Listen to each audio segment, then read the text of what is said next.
સાહેબ શું કહેશો ખાસ તો જે રીતે દસ્તાવેજો જે છે એ નામ ઉમેરવામાં આવ્યા હતા જૂના દસ્તાવેજોમાં અને આખી પોલીસ ફરિયાદ થઈ છે, શું સમગ્ર હકીકત છે સાહેબ?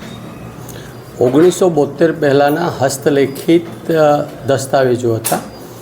એ દસ્તાવેજોનું સ્કેનિંગ કરેલું હતું અને સ્કેનિંગ કરીને એને હાર્ડ ડિસ્કમાં રાખવામાં આવેલું હતું.